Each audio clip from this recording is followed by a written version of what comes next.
Hello guys, if you want to play the Abattoir of Zir on a Necromancer, whether you are in Softcore or even in a Hardcore, I'm very happy to introduce you to my Shadow Necromancer in Hardcore. If it's not done already, don't forget to subscribe and I'll explain everything in that video.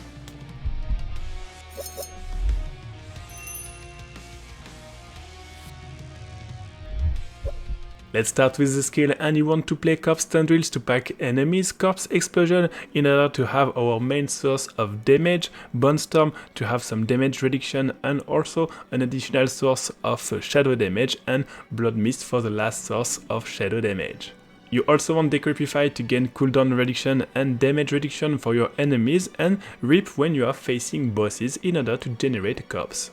It's important to have these three spells in order to turn your damage into shadow damage, because you'll be more easily proccing the K passive Shadow Blight, and it will be very good with gear setup, so that's why you want to have them turn into shadow damage. For the Book of the Dead, you'll have additional shadow damage, increased damage to vulnerable enemies, and additional life for the golem.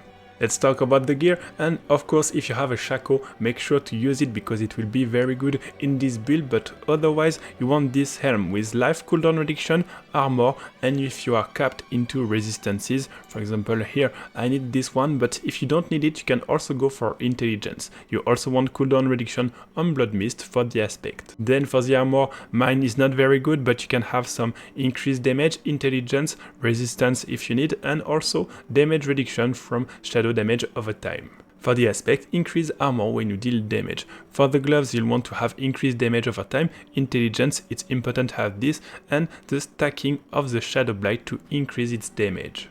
During your leveling, you can also consider this glove because they will increase your corpse explosion damage, but you'll lose the affixes that we need on this glove and also this aspect, which is very important. Then for your pants, you want +4 to corpse explosion, the fact that Bone Storm will grant you a barrier and intelligence and damage reduction on it. For the boots, Flicker Step in order to reduce the cooldown, and for your weapon, this one will be very good because you have a +X to corpse skills and so on, and also increase a bit the corpse explosion damage. You can also think about a weapon, but in the end you lose some damage with this weapon, so you should play this one. For your offhand, make sure to have Bone Storm, which is turned into a shadow spell, and on it it's very important to have first reduce damage when you are fortified, reduce damage from enemies affected by shadow over time, and cooldown reduction. The last one, if you can increase intelligence, will be very good. If you have some trouble, you can also think about a shield, but you'll see that in the gameplay we don't lose much life, we are almost invulnerable and we don't need this shield. Also, you'll lose the offensive aspects that we need, so that's why you should always play with that, but if you lack a bit of armor, keep in mind that you can use a shield if really you need it. Also, my armor is not very high, but you'll see that once again in the dungeon it's quite fine with that. For the ring, you'll want to play this one. It's not mandatory, but if you're playing in hardcore, it's important to take it because it will cast your spells and you can focus yourself on something else, for example, the Decrepify, the Bone Storm, and so on, so it will be much more easy to use this ring when you are in hardcore. In softcore, you can also get another ring with this stats, shadow damage, damage over time, damage to shadow damage over time affected enemies, and so on. For the aspects, you want Blood Mist, which is turned into a shadow spell. I also made some tests with this ring because we have +40% damage over time, but in the end it's less interesting than this one, so make sure to have this ring with this aspect. Lastly, for the amulet, you want the fact that you'll deal increased damage after stacking 10 Shadow Blights, and you want increased corpse skills, damage reduction, and if possible some armor or intelligence percentage will be very good for your amulet. For the Vampiric Power, you'll want a cooldown reduction on your ultimate, increased damage over time, and this one to heal yourself. You also want Prey on the Weak, and last one, either you go for Metamorphosis if you are playing in hardcore, or you can go for Accursed Touch if you are playing in softcore. Just make sure that if you play Metamorphosis to dash through enemies in order to apply your curse. It will grant you an additional boost of damage. It's not mandatory to have it, that's why it's okay to play Metamorphosis in hardcore and you just want to jump through the elites or bosses if you need. For the skill tree, you want to get Rip with the corpse creation, and you can also think about Decompose, which will increase the damage to enemies who are being decomposed. If you're playing in hardcore, I would advise to play Rip because you have more mobility with this spell than this one, which is channeled. Then you want to get through this, so you put 3 points just here. Everything that you have left in Blood Mist in order to reduce its cooldown, the fact that you'll have some corpse here. 5 points in Corpse Explosion, turning into a Darkness skill, and 3 points in Fueled by Death. Then you want 3 points to increase damage to cursed enemies, 3 points to increase damage to close enemies, and the cooldown on Decrepify. You can also put 3 points here to increase your healing, and 3 points for the mobility and the damage. 1 point here if you want. 3 points here to increase your attack speed. It's not mandatory, but you can also put some points here, and the increase damage reduction and sacrifice when you don't have any minion. You want the Bone Storm and just put 1 point here, because even if we don't stack any critical strike chance, since we are always under a Bone Storm, it's fine to just put 1 point and gain a 20% critical strike chance.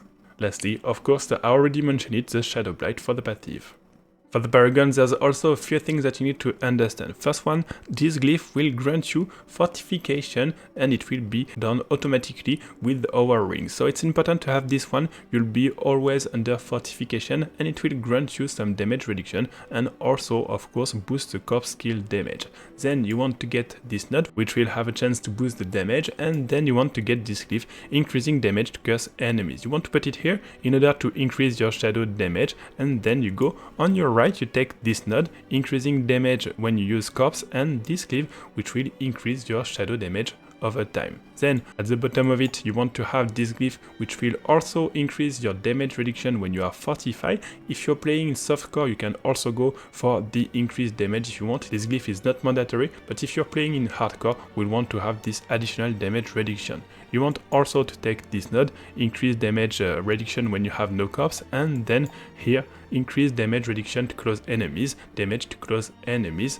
which is this board that we won't take, of course, and the last board, this one, Bone Board, and the last glyph, which is also important to have because it will increase your shadow damage but decrease the damage that your enemies will do when they are affected by shadow damage. Before letting you enjoy the gameplay, there's a few things that you need to know. First one, as I'm playing in hardcore, I was playing a bit slowly, but of course in softcore you can go faster than that. Also, in that mode, make sure to always have your Bone Storm in order to enjoy the barrier and damage reduction. Then it's simple, just jump into packs with your Bone Storm up, and if you need to use your Blood Mist, and don't forget to cast Decrepify on your enemies in order to gain some cooldown reduction when you hit them and also damage reduction. Go from packs to packs, and don't forget to use your Evade in order to gain cooldown on your Bone Storm, and when you're fighting these packs, you shouldn't need your basic attack Rip. After this T100, I also made footage on a boss, even if it's only T84 because I wanted to make sure to release this video before the Abattoir of Zir. But bosses aren't really an issue with this build as they won't make any damage to you. It can take a bit of time, but you'll see that in the end you can do what you want with this build. Lastly, don't forget that you should not pick up any item if you are playing in hardcore in order to not lose your buffies, and as you saw at the beginning of this part, every legendary or unique items will be in my chest when I got home.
Thanks for watching this video. I'll also make an update a bit later with this build in the Abattoir of Zir. Well, if I don't die, and as usual, if you have any questions, feel free to post in the comments, I'll be happy to answer you.